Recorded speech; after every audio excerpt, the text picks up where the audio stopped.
negotiations going with Canada? There was obviously a delay in implementing those tariffs. I spoke to Governor Trudeau on numerous occasions, and we'll see what happens. But it just sets up so good for them. Look, the people would pay much less tax than they're paying right now. They'd have perfect military protection. They don't have any military protection because and you take a look at what's going on out there. You have Russian ships, you have China ships, you have Chinese ships, you have a lot of ships out there, and people are in danger. This is a different world today. It's a different world. They need our protection, yes.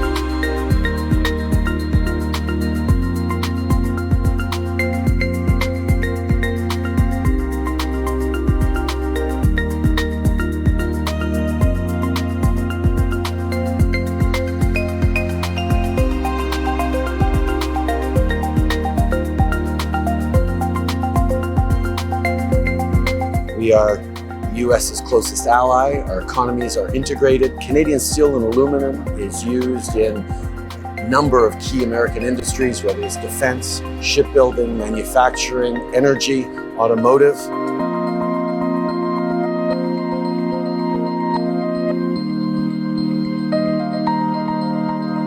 We are tightening up the border.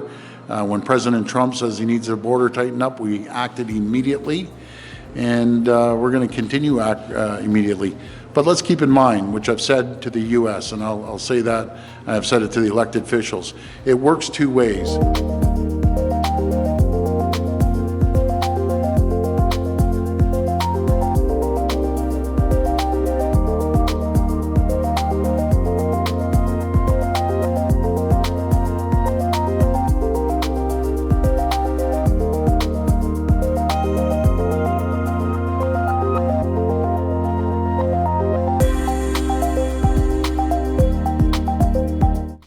U.S. President Donald Trump's decision to impose tariffs on all steel and aluminum imports starting next month received condemnation from Canada, Mexico, and the European Union Tuesday, and fanned fears of a potential global trade war. Here's Canadian Prime Minister Justin Trudeau. We will be working with the administration over the coming weeks to highlight the negative impacts on Americans and Canadians of these unacceptable tariffs. We'll also be working with our international partners, friends, and if it comes to that, our response, of course, will be firm and clear.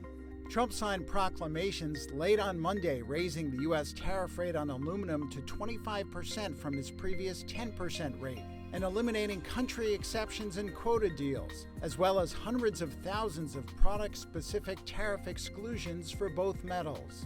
This is the beginning of making America rich again. The measures due to take effect on March 12th will apply to millions of tons of steel and aluminum imports from Canada, Brazil, Mexico, South Korea, and other countries that had been entering the U.S. duty-free under the carve-outs. Mexican Finance Minister Marcelo Ebrard called the steel and aluminum tariffs unfair.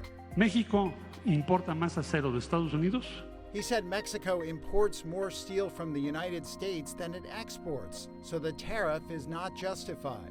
Across the Atlantic, European Union Trade Commissioner Maro Šefčovič said the tariffs would hurt Americans. By imposing tariffs, the U.S. will be taxing its own citizens, raising costs for its own business, and fueling inflation. In addition, tariffs are not only harmful for the trading partners directly involved, but also risk having disruptive effects for many others, as well as the global trading system as a whole. Put simply, it is a lose-lose scenario.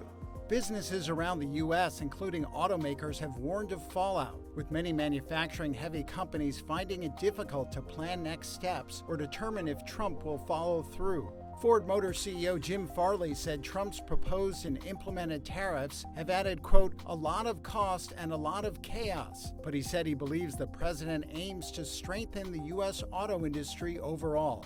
Still, more tariffs could be coming. Trump said he was considering them on cars, semiconductors, and pharmaceuticals.